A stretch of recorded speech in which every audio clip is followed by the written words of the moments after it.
देखिए, आज का जो टॉपिक है हमारा मैथ्स में वेक्टर अलजेब्रा यूनिट चल रही है और चैप्टर नंबर 5 चल रहा है। और चैप्टर नंबर 5 में हमने वेक्टर्स को ऐड करना, सबट्रैक्ट करना, उसके कल हमने पोजीशन वेक्टर्स कैसे लिखते हैं ये सब चीज़ें देख ली थी। 2 डायमेंशन में कैसे लिखते हैं, 3 डायमेंशन में कैसे लिखते हैं। आज हमारे पास कंसेप्ट आता है डायरेक्शन कोसाइंस का। तो डायरेक्शन कोसाइंस यानी कि दिक् कोज्जाएं क्या होती हैं, इनको समझने के लिए आप ये देखिए कि अगर मान लिया सपोज करिए हम 2 डायमेंशन में हैं, एक्स वाई ओ, और मान लिया सपोज हमें एक लाइन दे दी जाए तो उसका एक्स एक्सिस एंगल और वाई एक्सिस एंगल, ये मान लिया सपोज करिए अल्फा है, ये मान लिया सपोज करिए बीटा है। तो डायरेक्शन कोसाइन वैसे यहाँ तो डिफाइन करे जा सकते हैं लेकिन ज़्यादातर 3D में करे जाते हैं। तो यहाँ पर हम आसानी से समझा सकते हैं कि एक्स एक्सिस से एंगल अगर अल्फा है, वाई एक्सिस से एंगल अगर आपका बीटा है, तो इनके अगर कॉस अल्फा ले लीजिए, कोसाइंस ले लीजिए, इसका कॉस बीटा ले लीजिए, तो ये इस लाइन के जो है वो डायरेक्शन कोसाइंस कहे जाते हैं।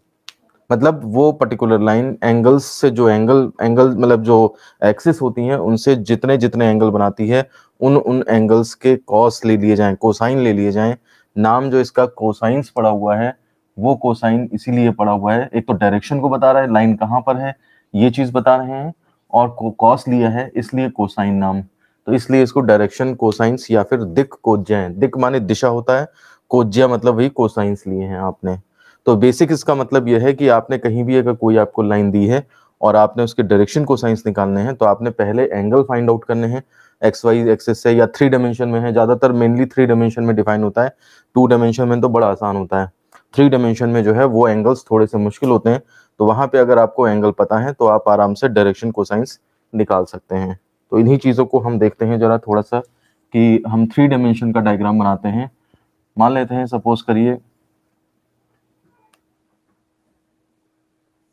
ये ओरिजिन है, ये एक्स एक्सिस है, ये वाई एक्सिस है, ये जेड एक्सिस है, और स्पेस में एक लाइन जैसे ये मार्कर बना रहा हूं ना मैं, तो ये टेढ़ा इस तरह से आया हुआ है, ये लाइन है इस तरह।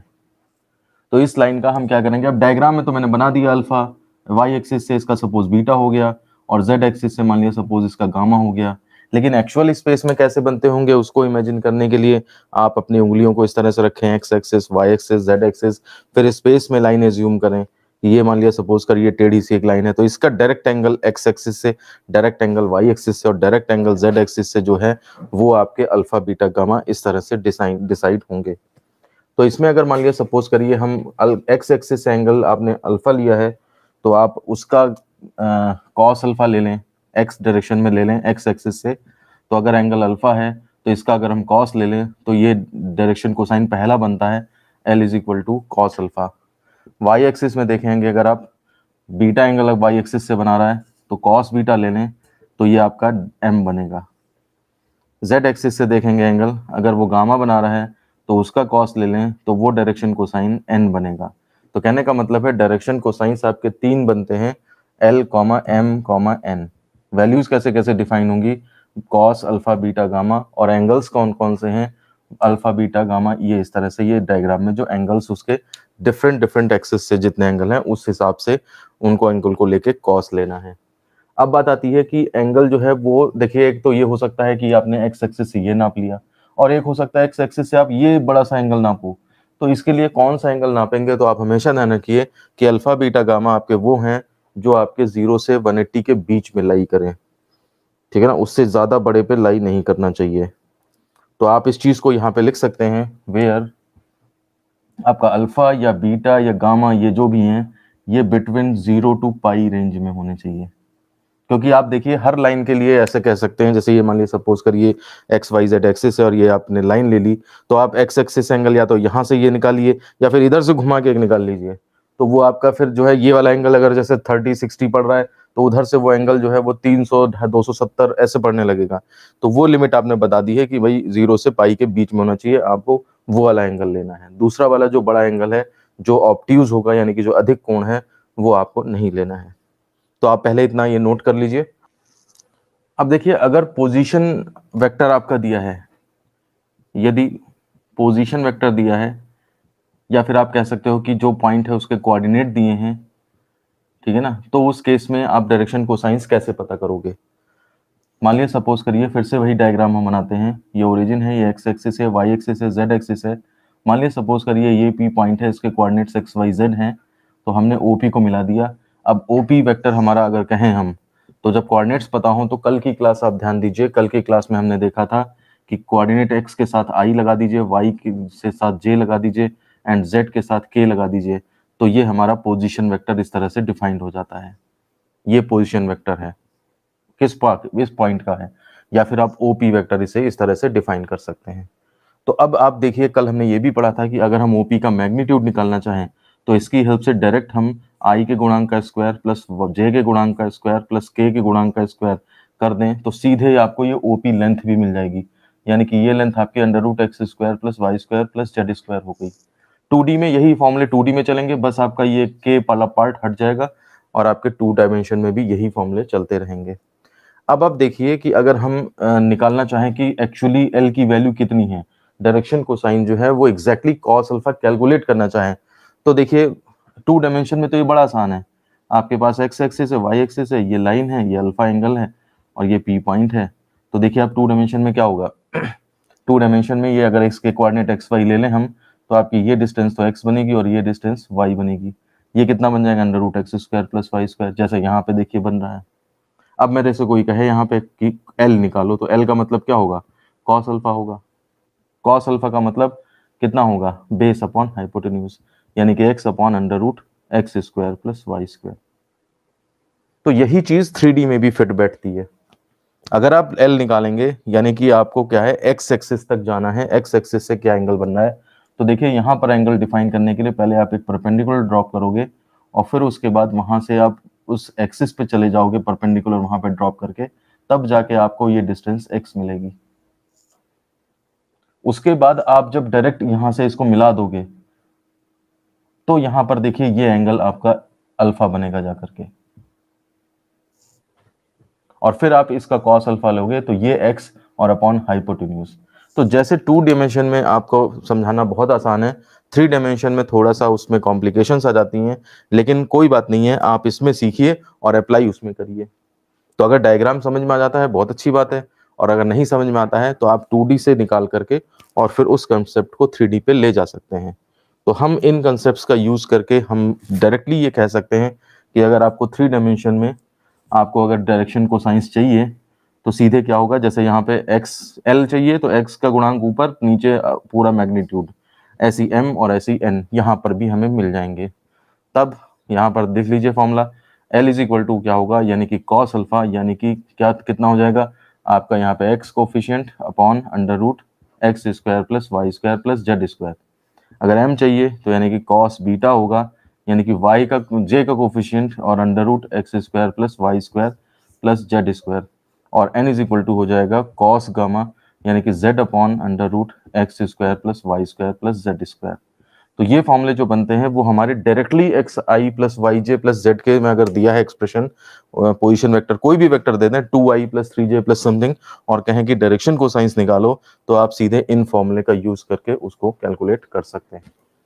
चलिए मैं एक बार फिर से बता देता हूं, देखो डायरेक्ट आप जो है डायरेक्ट ये फॉर्मूले याद कर सकते हो, वो डायग्राम अगर समझ में नहीं आ रहा है आपको, कोई दिक्कत नहीं है आपको। हालांकि मुझे ये कहना ठीक नहीं लग रहा है, लेकिन एक्चुअली सिलेबस इतना ज़्यादा है कि आपको वो डायग्राम अगर नहीं समझ में आ रहा है, तो आप डायरेक्ट ये देखो कि ओपी वेक्टर अगर आपको एक्स कोई दिया है, पोजीशन वेक्टर दिया है इस फॉर्मेट में, उसका मैग्नीट्यूड इस तरह से निकलता है, तो उस केस में अगर आपको डायरेक्शन को साइंस चाहिए, तो actually cos alpha is equal to x upon, यानी कि अगर आपको एक्स से रिलेटेड डायरेक्शन को साइन चाहिए, तो एक्स वाला कोफिशिएंट लेकर के और अपॉन अंडर रूट ये मैग्नीट्यूड कर दीजिए। एम वाला चाहिए तो एक्स वाई एक्सिस वाला चाहिए, तो वाई एक्सिस से जो एंगल है यानी कि उसका कॉस लेंगे, यानी कि वाई का गुणांक लेकर के डिवाइड कर दीजिए, और यहाँ पर जेड का के का कोफिशिएंट लेकर के उसको डिवाइड कर दीजिए, आपको डायरेक्शन कोसाइंस मिल जाएंगे। सेम वैसे ही जैसे 2D में बहुत अच्छी तरह समझा सकता हूँ, ठीक है ना। 3D में बात करनी अभी ज्यादा बात करना बेकार है, यहाँ पे मैथमेटिक्स है और यहाँ पे आपको उससे कंसेप्ट से कोई ज्यादा मतलब भी नहीं है, ठीक है ना। एक्चुअल में डेप्थ में जाने से आपको सीधे सीधे क्वेश्चंस करने हैं, वो कर लीजिए उससे, ठीक है ना। इस डायग्राम को मैं कभी और आपको टाइम होगा तो समझा दूंगा। तो 2D में समझना बहुत आसान है। देखिए एक लाइन है और एक्स एक्सिस से आपका अल्फा एंगल है, ये कोऑर्डिनेट एक्स वाई है, ठीक है। आपने क्या किया, परपेंडिकुलर ड्रॉप किया, cos alpha is equal to ये कितनी डिस्टेंस होगी एक्स एक्सिस पे एक्स, और ये आपकी कितनी होगी एक्स और वाई, ये है तो under root x square plus Y square. अब देखिए इसमें कॉस अल्फा लेंगे तो cos alpha is equal to base upon hypotenuse x upon under root x square plus Y square. अब इसी को अगर 3D पे ले आइए तो देखिए एक्स अपॉन अंडर रूट और z कंपोनेंट और लग जाएगा इसके अंदर, ठीक है ना। मतलब मेथड वहां से देखिए सीखिए, उसको 3D पे अप्लाई कर दीजिए। एग्जैक्ट 3D को समझने के लिए पहले 2D पे जाइए, कंसेप्ट उठाइए और उसको 3D में देख लीजिए वो क्या होगा। तो प्रॉब्लम यही थी ना कि आपको ऊपर किसका गुणांक आएगा, नीचे तो बार बार वही है मौजूद जो मैग्नीट्यूड है, ये पूरी लेंथ मौजूद है, बस यहाँ पर क्या आएगा तो ये बेस अपॉन हाइपोटेन्यूज। ये ट्राइंगल थोड़ा समझने में दिक्कत होगी, इसलिए आप 2D से उसको समझ लीजिए और अप्लाई यहाँ पर कर दीजिए, ठीक है। इससे रिलेटेड नोट है, पहला नोट है सारे डायरेक्शन को साइंस का अगर स्क्वायर करके ऐड कर दें तो ये 1 होता है। Most most most important rule है, नोट कर लीजिए। L square plus m square plus n square is equal to 1। मेरी मर्जी, मैं इसे कॉस अल्फा में भी अगर लिख दूं तो cos square alpha plus cos square beta plus cos square gamma is equal to 1 होता है। अगर कोई कहे इसका प्रूफ करो तो आप यही वैल्यूज डाल दीजिएगा बस, ठीक है ना। एल स्क्वायर LHS लेंगे हम, l square plus m square plus n square is equal to x का स्क्वायर अपॉन ये bracket x square plus Y square plus Z square plus y का स्क्वायर डिवाइडेड बाई ये bracket and plus z का square divide by ये bracket. देखिए LCM same है, LCM वही आ जाएगा x square plus Y square plus Z square, same same चीजें हैं ना, और ऊपर फिर क्या आ जाएगा x square plus Y square plus Z square. ये पूरा का पूरा कट जाएगा is equal to 1 is equal to right hand side. तो तीनों डायरेक्शन कोसाइंस के स्क्वायर को ऐड कर दें तो हमेशा 1 आता है। ये आपका पहला नोट है, आप इसे नोट कर लें। नेक्स्ट नोट है एक्स वाई जेड एक्सिस के डीसीज, मतलब डायरेक्शन कोसाइंस को शॉर्ट में डीसीज भी बोलते हैं। तो देखिए अगर हम एक्स वाई जेड एक्सिस ले लें, खुद ही इनके वो निकालें हम direction cosines x y z, तो मैं एक का बताता हूँ देखिए क्या होगा। तो फॉर एक्स एक्सिस डिटेल में देखेंगे, बाकी फिर ऐसे ही कॉपी कर देंगे। तो देखिए एक्स एक्सिस का अगर हम डीसीज निकालें तो यानी कि एल इज इक्वल टू निकलेगा cos alpha, m is equal to निकलेगा कॉस बीटा और एन इज इक्वल टू निकलेगा कॉस गामा, जिसमें से अल्फा क्या होगा, अल्फा होगा आपका एक्स एक्सिस से एंगल। तो देखिए एक्स एक्सिस का खुद के एक्स एक्सिस से एंगल कितना होगा तो 0, और बाकी वाई और जेड से कितना एंगल होगा 90। ये बात समझ में आ रही है आपको।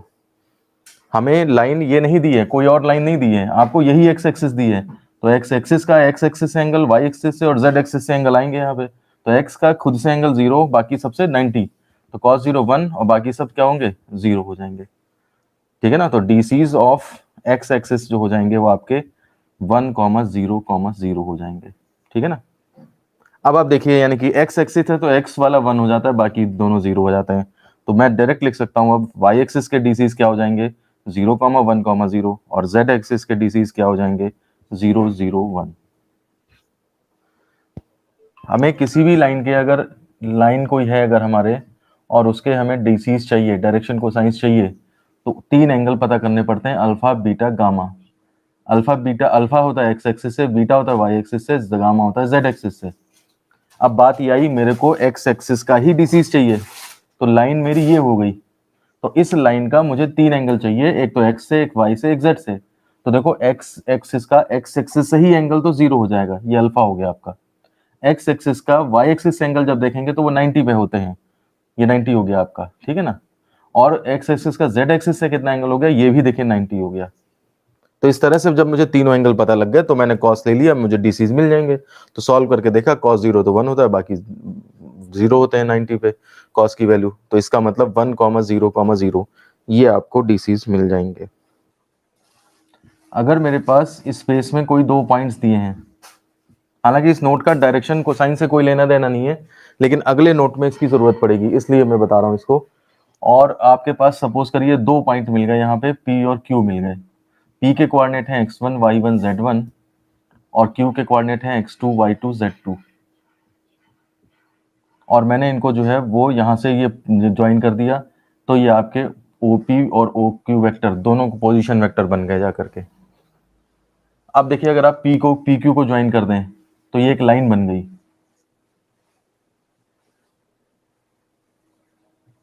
तो अगर मेरे पास P और Q ये हमारे पास 2 पॉइंट्स हैं और इन पॉइंट्स को ज्वाइन करके आपकी PQ लाइन बनती है, और अगर कोई आपसे कहता है कि हम इस आर्टिकल में नोट में केवल इनके बीच की दूरी बताते हैं, तो डिस्टेंस PQ इनके बीच की दूरी जो है वो कैसे निकलती है, 2 पॉइंट के बीच की दूरी। अगर आप 10th में कोऑर्डिनेट ज्योमेट्री पढ़ के आए हैं तो x2 माइनस x1 का square plus y2 minus y1 का स्क्वायर अंडर रूट, तो वो चीज़ यहाँ पे 3D पे अप्लाई कर दीजिए। तो पी क्यू डिस्टेंस जो होगी वो होगी जाकर के under root x2 minus x1 का whole square plus y2 minus y1 का whole square plus z2 minus z1 का होल स्क्वायर।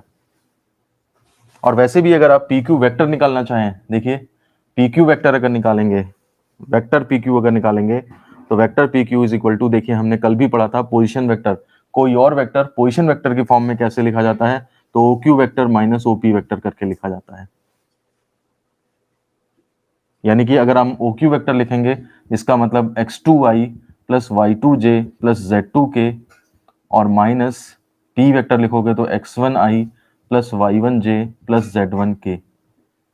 इसमें आई आई एक साथ कर लो तो i और x2 माइनस x1 हो जाएगा plus j y2 minus y1 and plus k z2 minus z1। तो आपका पी क्यू 2 पॉइंट है, तो पी क्यू लाइन जो बनेगी, पी क्यू लाइन, उस लाइन का वेक्टर अगर रिप्रेजेंट फॉर्म में रखना चाहो तो वो इस तरह से लिखा जाएगा। अब अगर उससे डिस्टेंस निकालना चाहो तो देखिए यही आपने मैग्नीट्यूड ले लिया एक तरह से। अगर आपको कोई भी वेक्टर आई जे के की फॉर्म में पता है, कल भी हमने देखा था, तो उसका मैग्नीट्यूड यानी कि उसकी लेंथ लेने के लिए, उसकी डिस्टेंस लेने के लिए पी क्यू की, तो आप क्या करेंगे, under root square sum of components कर देंगे। तो यहाँ पे देखिए ये कंपोनेंट्स का स्क्वायर सम कर दिया गया है, तो इस तरह से आपको यहाँ पे दूरी मिल जाती है। अब देखिए नोट 4 भी इसी से कनेक्टेड है। अगर मैं कहूं कि पी क्यू के मुझे डीसीज चाहिए, डायरेक्शन कोसाइंस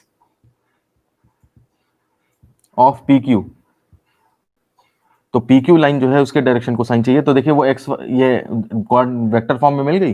तो जैसे ये वेक्टर फॉर्म में मिल गई तो आपका देखिए L इज इक्वल टू क्या होगा, L is equal to cos alpha is equal to x का कोफिशिएंट यानी कि x2 minus x1 upon under root, ये सारी दूरी जितनी भी है इसको अगर आप थोड़ी देर के लिए स्मॉल आर मान लें तो ये सिंपली आप जो है वो अंडर रूट की जगह पे ये स्मॉल आर लिख सकते हैं।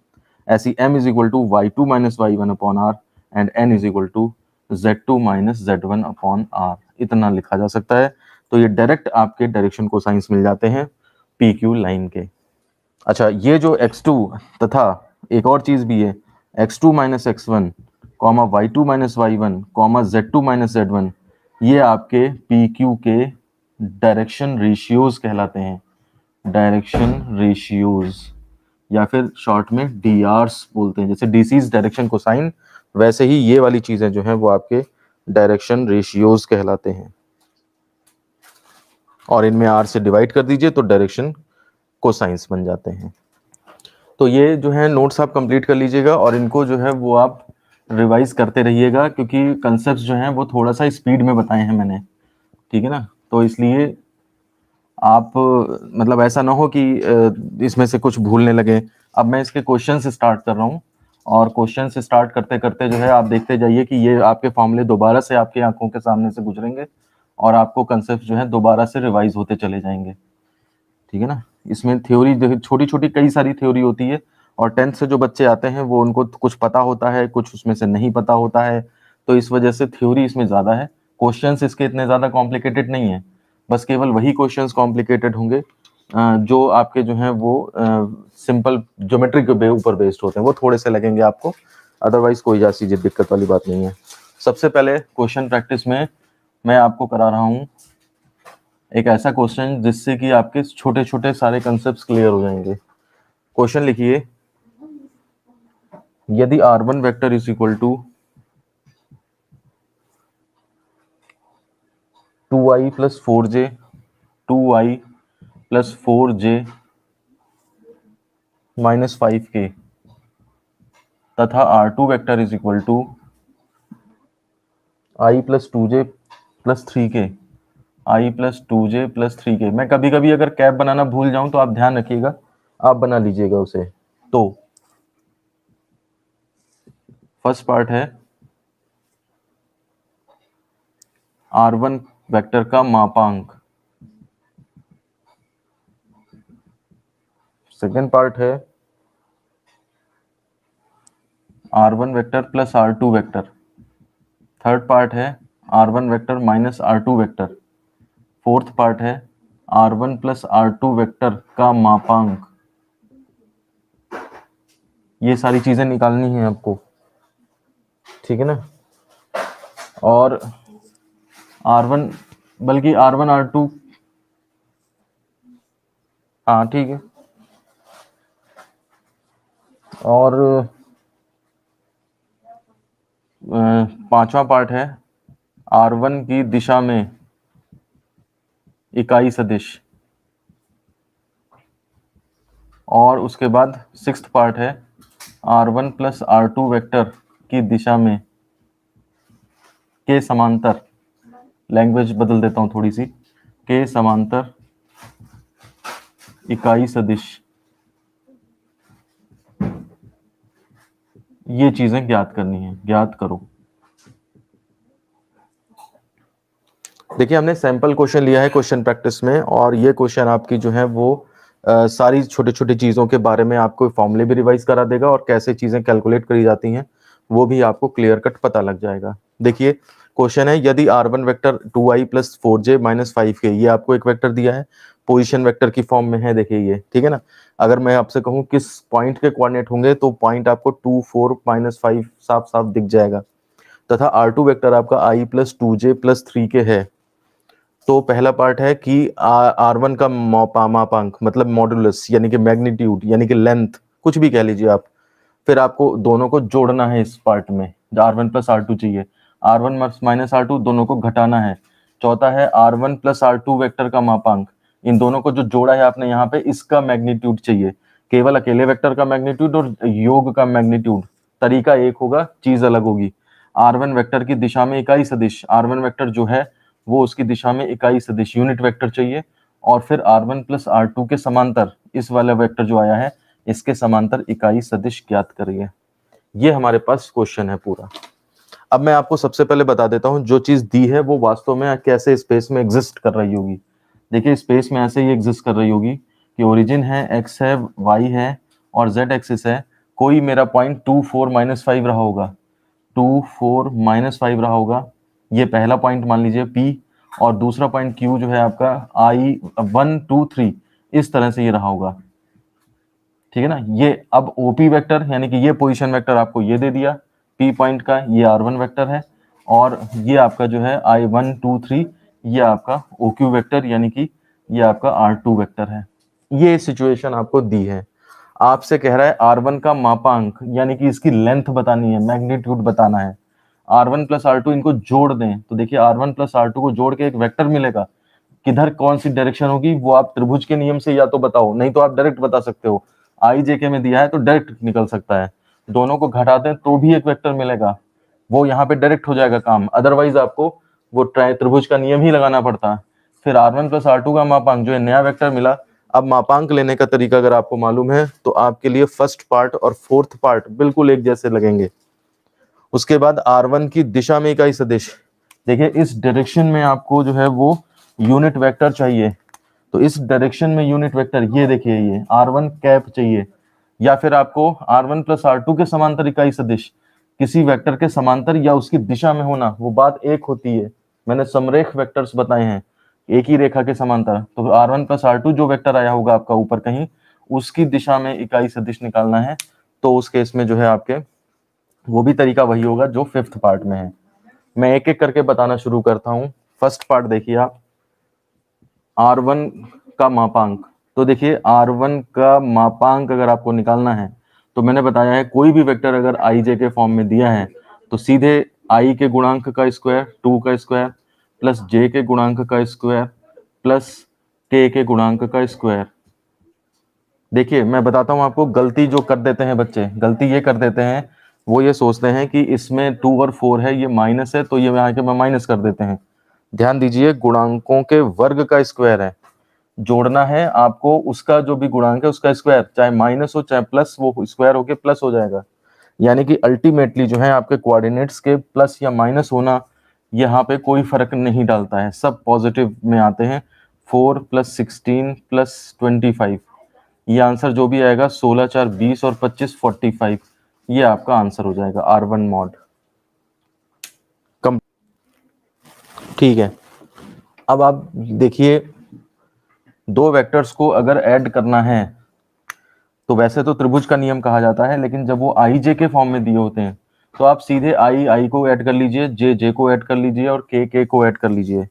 यानी कि सेकंड पार्ट में अगर मैं R1 vector plus R2 vector करूं तो देखिए 2i plus 4j minus 5k, मैं एक बार लिख देता हूं, and plus i plus 2j plus 3k। Exercise के क्वेश्चन मैक्सिमम तो बहुत सारे आसान है जो इसी के ऊपर इसी तरह से बेस्ड हैं, छोटे मोटे क्वेश्चंस, तो उनको सबको आप ट्राई कर सकते हैं। और अब देखिए इसमें क्या होगा, आई से जुड़ेगा यानी कि 3i प्लस 4 4 4 टू 6j और माइनस 5 और प्लस 3 यानी कि माइनस 2k। आपका बस इतना आंसर आ गया। दो वेक्टरों को जोड़ने पे वेक्टर मिलता है, तो इसलिए आई जे के में आंसर ही आएगा। अगर वो आपको मैग्नीट्यूड लेने के लिए इसका कह दें तो फिर वही तरीका under root square sum of components करके आपको यहाँ पर मैग्नीट्यूड मिल जाएगा, लेकिन वैसा कुछ बोला नहीं है। तो सेकेंड पार्ट हमारा इस तरह से कंप्लीट होता है, कंप्लीट कर लीजिए। और अब देखिए तीसरे पार्ट पे आते हैं हम, मैं इसी में कर देता हूँ ज़्यादा लिखना ना पड़े। R1 माइनस R2 है तो आप देखिए इन्हीं के बीच में माइनस लग जाएगा, और अब जो हमारा आंसर आएगा वो कितना हो जाएगा, 2i माइनस आई यानी कि केवल आई बचा, प्लस 4 में से 2 गया 2j बचा, माइनस 5 माइनस 3 यानी माइनस 8k। माइनस भी करना देखिए बहुत आसान है। थर्ड पार्ट हमारा हो गया। अब देखिए फोर्थ पार्ट पे आइए। फोर्थ पार्ट ये कह रहे हैं कि R1 प्लस R2 का मापांक चाहिए। तो पहले R1 प्लस R2 है कितना, तो R1 प्लस R2 जो आपका आया था, अभी मैंने मिटा दिया, सेकंड पार्ट में आया था, वो आया था 3i प्लस 6j और माइनस 2k, ये इतना आया था, ठीक है ना, ये वैल्यू आई थी। तो अब इसका मापांक चाहिए आपको। तो देखिए मैग्नीट्यूड निकालने के लिए कोई भी वेक्टर आई जे के फॉर्म में है, आप मापांक उसका कैसे निकालेंगे, तो मापांक निकालने के लिए आप क्या करोगे, R1 प्लस R2 वेक्टर का मापांक इज इक्वल टू, तो वही under root of square sum of components, 3 का स्क्वायर प्लस 6 का स्क्वायर प्लस माइनस 2 का स्क्वायर। ये माइनस कोई फर्क नहीं डाल पाएगा क्योंकि होल स्क्वायर हो जाना है। ये आपका अंडर रूट 9 प्लस 36 प्लस 4, तो ये आपका हो जाएगा जाकर के 9 और 4 13 और 36, 36 और 10 46 और 3 49, अंडर रूट 49 यानी कि 7। यहाँ पर अंडर रूट निकल आया तो हमने अंडर रूट की फॉर्म में लिख दिया है, तो ये आपका आंसर जो है वो 7 आ जाता है। कैलकुलेशन में मिस्टेक हो तो देख लीजिएगा, वो कोई दिक्कत नहीं है, मैं केवल यहाँ पे आपके कंसेप्ट जो है वो क्लियर कर रहा हूँ। इसको कंप्लीट कर दीजिए, मुझे बताइए किसी को कोई प्रॉब्लम तो नहीं है। अब आइए इस पार्ट पे, फिफ्थ, R1 की दिशा में इकाई सदिश। तो देखिए यूनिट वेक्टर होता क्या है, यूनिट वेक्टर होता है R1 कैप, अगर आपको निकालना है तो वो होगा R1 वेक्टर अपॉन इसका मैग्नीट्यूड, R1 वेक्टर का मैग्नीट्यूड। किसी वेक्टर की दिशा में आपको यूनिट वेक्टर निकालना है तो आपको उसके वेक्टर में उसके मैग्नीट्यूड से डिवाइड करना होता है। ये यूनिट वेक्टर की डेफिनेशन है, मैंने अच्छे से पढ़ाई है, आपको ध्यान होगा, नहीं तो आप पुराने पीछे नोट्स पलट के या वीडियोस पुराने जो है वो देख लीजिएगा। अब देखिए इसके अंदर क्या करेंगे हम, ये थोड़ा सा दिखेगा, दिख जाएगा, ठीक है। R1 वेक्टर जो है आप ऊपर लिख लीजिए 2i plus 4j minus 5k, और इसका मैग्नीट्यूड जो आया था निकल के, R1 का ध्यान करिए अंडर रूट 45 आया था मैग्नीट्यूड, तो बस यही ऐसे लिख दीजिए 1 upon under root 45 and bracket में 2i plus 4j minus 5k। ऐसा नहीं आई जे के गायब हो जाएंगे, R1 कैप एक वेक्टर है तो उसका जो है आपको वेक्टर फॉर्म में यानी कि आई जे के उसके अंदर रहेंगे, उसमें कोई ऐसी घबराने वाली बात नहीं है। तो ये आपका यूनिट वेक्टर निकल आएगा R1 वेक्टर के अलोंग। फर्स्ट पार्ट पे चलते हैं, देखिए सिक्स्थ पार्ट है, R1 प्लस R2 वेक्टर के समांतर इकाई सदिश। R1 प्लस R2 मैंने निकाल के रखी है वैल्यू, तो इसलिए जो है आपको मैं यही मिटा नहीं रहा हूँ, इसी में करके बता देता हूँ मैं, यही नीचे वाला मिटा के इसकी जगह कर देता हूँ। तो देखिए फिफ्थ पार्ट में, सिक्स्थ पार्ट में R1 प्लस R2 के समांतर इकाई सदिश ज्ञात करिए। तो देखिए R1 प्लस R2 वेक्टर का कंबाइंड करके कैप अगर निकालेंगे आप, थोड़ा सा कभी कभी इसको ऐसे भी लिख सकते हैं आप, R1 प्लस R2 को आपने कुछ मान लिया, R3 मान लिया, फिर उसके बारे में फिर उसको कैप लगा के रख दें, वैसा ज्यादा सही रहेगा वैसे, ठीक है ना, क्योंकि ऐसा देखने में अच्छा नहीं लग रहा है। तो इसलिए आप ऐसा करिए इसमें कि लेट R3 वेक्टर, ठीक है ना, R3 vector is equal to R1 plus R2, तो अब मुझे R3 की दिशा में चाहिए, R3 के समांतर इकाई सदिश चाहिए। तो वही तरीका है R3 की लॉन्ग निकालने के लिए। आप क्या करोगे, R3 कैप अगर आपको चाहिए तो R3 vector upon mod of R3 vector. तो देखिए R3 वेक्टर क्या मिला, ये देखिए R1 प्लस R2 यानी कि 3i plus 6j minus 2k divide by, अब इसका मैग्नीट्यूड ये भी आपने 7 निकाला, बस यही 1/7 3i plus 6j minus 2k, यही आपका आंसर। देखिए नेक्स्ट क्वेश्चन है हमारे पास, यदि बिंदु P व Q के स्थित सदिश दिए हुए हैं तो PQ वेक्टर निकालिए। इससे रिलेटेड टॉपिक मैंने आपको पढ़ाया है कि अगर आपको दो पॉइंट्स के पोजीशन वेक्टर दिए हैं, जैसे मान लीजिए सपोज करिए यहाँ पे ओरिजिन है, x एक्सिस है, y एक्सिस है, z एक्सिस है, आपको P का और Q का पोजीशन वेक्टर दिया है, यानी कि OP वेक्टर दिया है, OQ वेक्टर दिया है, तो PQ वेक्टर कैसे मिलेगा। तो अगर आपको ध्यान हो, मैंने बताया था आपको PQ vector is equal to होता है पोजीशन वेक्टर ऑफ बाद वाला यानी कि PV of Q minus position vector of पहला पॉइंट यानी कि P। ये फॉर्मूला काम करता है, ये मैंने लिखवाया है। आपको नहीं याद है तो आप पिछला वीडियो देखिए या फिर नोट्स जो आपने बनाए हैं साथ साथ उनको पलट के देख लीजिए, ठीक है ना। तो हम क्या करेंगे, बस इसमें simply position vector of Q यानी कि दूसरे वाले का जो है लिख देंगे 7i माइनस 6k। थोड़ा सा आप ध्यान दीजिए, अगर आपके पास I और K है, J मिसिंग है, तो यहाँ पे गलती होने के चांस रहते हैं। क्या गलती होती है मैं बताता हूँ आपको। P का लिख दीजिए पहले -i plus 2j minus 3k, ये पोजीशन वेक्टर डाल दिए। गलती ये होती है कि I से I को घटाएंगे तब तो सही है, ठीक है ना, लेकिन जब हम J से J को घटाएंगे तो कभी कभी, अब यहाँ पर K से K को घटाना चाहिए, ठीक है ना, J मिसिंग है वो 0 माना जाएगा। कई बार लोग 6 से यही 2 घटा देते हैं और इसको सीधे लिख देते हैं।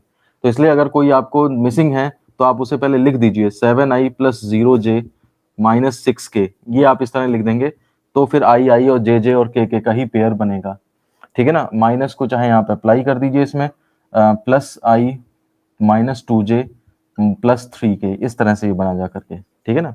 अब तो ब्रैकेट भी लगाने की जरूरत नहीं है, ठीक है ना। अब देखिए आप 7i प्लस i यानी कि 8i हो जाएगा, 0 और -2 यानी कि -2j हो जाएगा, और -6 प्लस 3 यानी कि -3k। ये आपका पोजीशन, ये आपका डिस्टेंस आ जाएगी या PQ वेक्टर आ जाएगा, किसी कोई भी आपका वेक्टर आ जाएगा in terms of position vector. अगर हमको दो पॉइंट्स के पोजीशन वेक्टर दिए हैं किनारे किनारे के, तो उस वो वेक्टर, देखिए आपको इसका पोजीशन वेक्टर मिला था, ये दिया हुआ था पहला वाला, ठीक है ना, और दूसरा वाला इसका ये वेक्टर ये वाला दिया हुआ था, हमने PQ वेक्टर निकाल दिया। तो इसके लिए position vector of Q minus position of vector P, बाद वाले में से पहला वाला घटता है। इस तरह से आप इसको दिमाग में रखिए और इस तरह से क्वेश्चन बड़ी आसानी से कंप्लीट हो जाता है। मुझे देखिए, लिखिए, समझिए, बताइए मुझे कोई प्रॉब्लम तो नहीं आपको।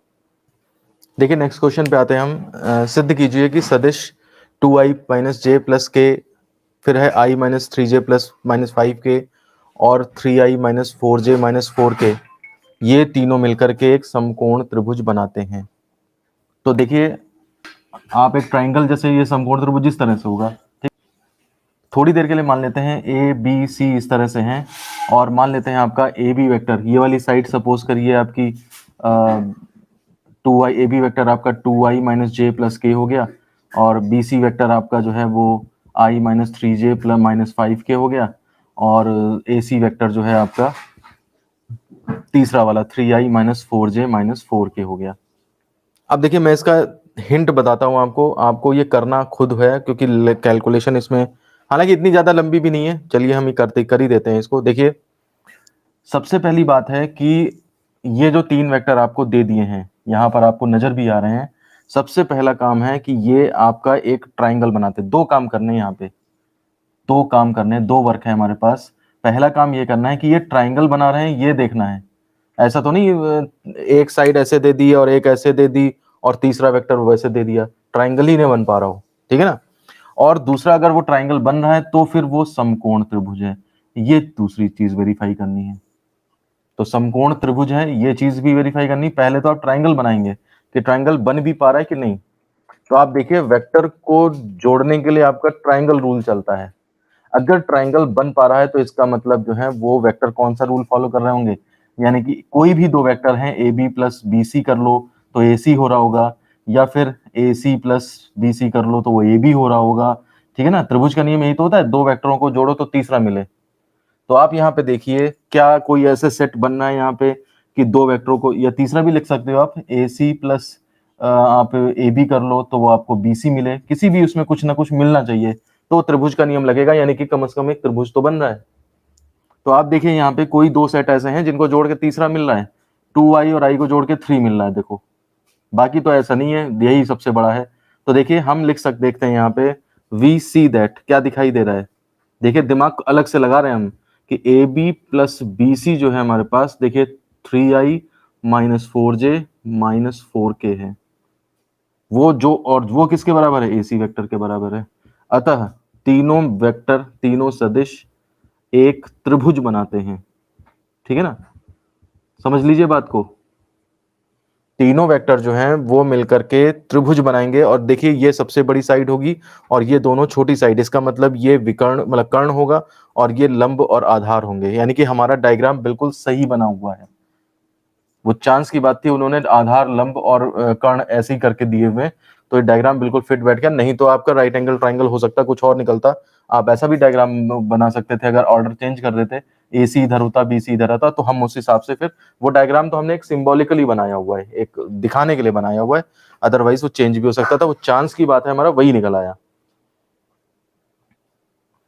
तो ये हमारा कंफर्म हो गया कि अब ट्राइंगल बन रहा है। अब वो राइट एंगल है या नहीं, तो उसके लिए देखिए पाइथागोरस थ्योरम, इसकी लेंथ निकालेंगे, इसकी लेंथ निकालेंगे, और फिर क्या देखेंगे कि वो इनका इनका स्क्वायर जो है वो इसके सम के बराबर है या नहीं, तो वो उससे हमारा प्रूफ होगा कि ये हमारा जो है वो समकोण त्रिभुज बन रहा है कि नहीं।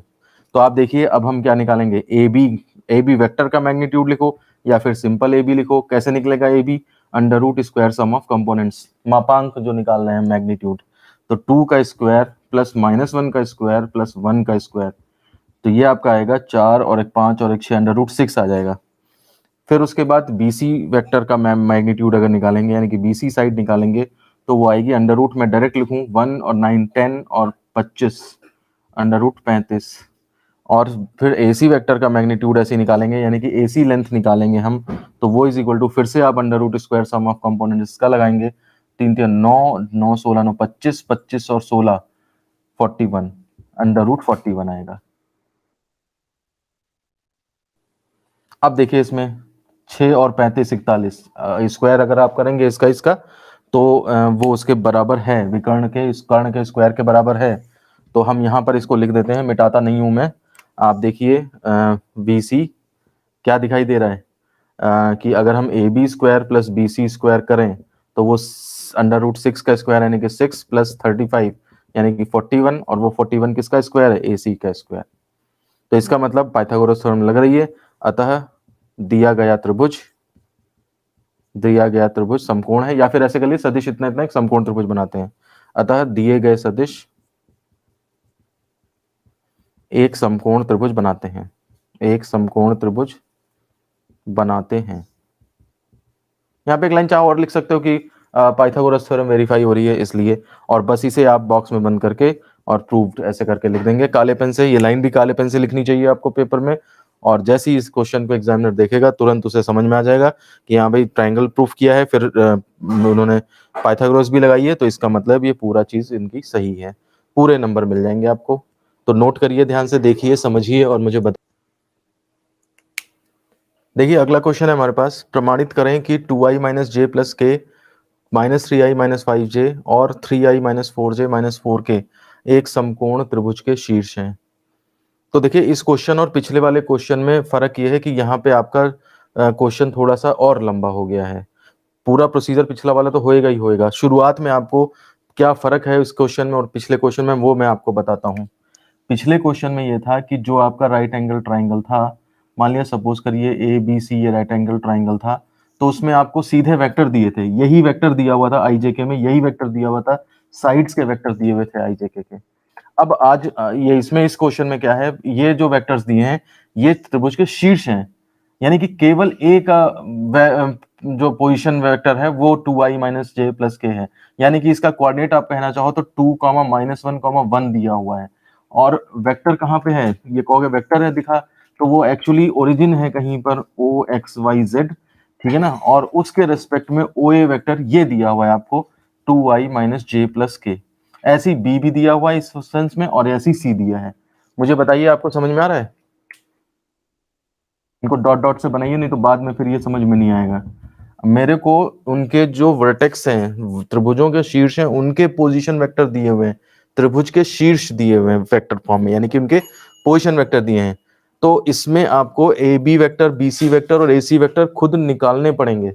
तो आपको हमने एक पहले क्वेश्चन बताया है कि अगर मेरे को ए और बी के पोजीशन वेक्टर दिए हैं और मुझे ए बी वेक्टर चाहिए, तो ये कैसे मिलेगा? ये मिलेगा बाद वाले का पोजीशन वेक्टर माइनस पहले वाले का पोजीशन वेक्टर। तो ये वाला बी का पोजीशन वेक्टर यहाँ रखिए, ए का पोजीशन वेक्टर यहाँ रखिए, तो आपको ए बी वेक्टर यानी कि पहली साइड मिलेगी। सेम ऐसे ही आप बीसी वेक्टर निकालेंगे तो आपको दूसरी साइड मिलेगी, वैसे ही आप तीसरी साइड निकालेंगे इसी तरह से पोजीशन वेक्टर सब्ट्रैक्ट करके, तो आपको तीसरी साइड मिलेगी। अब जाकर के ये क्वेश्चन हमारा पिछले क्वेश्चन की तरह आ जाएगा, उस फॉर्म में आ जाएगा। अब आप दो का सम देखिए तीसरा हो रहा होगा, तो इसका मतलब ट्राइंगल को रिप्रेजेंट कर रहे हैं। फिर आप इनके मैग्नीट्यूड्स निकालेंगे और वो देखिए पाइथागोरस थ्योरम वेरीफाई कर रही होगी, बिल्कुल सेम टू सेम पिछले क्वेश्चन की तरह। तो आपका जो है वो उस तरह से सॉल्व हो जाएगा। ये जरा समझिए, नोट करिए और मुझे बताइए कोई प्रॉब्लम तो नहीं है। तो ठीक है, फिर इसी तरह से ये क्लास खत्म करते हैं हम आज की। और कल आपके जो और टफ प्रॉब्लम्स हैं, कल आपका ये पूरी तरह से चैप्टर फिनिश हो जाएगा। तो और कई प्रॉब्लम्स हैं, 2 प्रॉब्लम जो मुझे करानी पड़ेंगी, समरेख वाली हैं, समतलीय वाली हैं, इस तरह के 2-3 क्वेश्चन और करा के कल ये पूरी तरह से आपका चैप्टर फिनिश हो जाएगा। फिर इसके बाद हम डॉट प्रोडक्ट वाला चैप्टर स्टार्ट करेंगे। तो आज का वीडियो फिर यहीं पे खत्म करते हैं। धन्यवाद।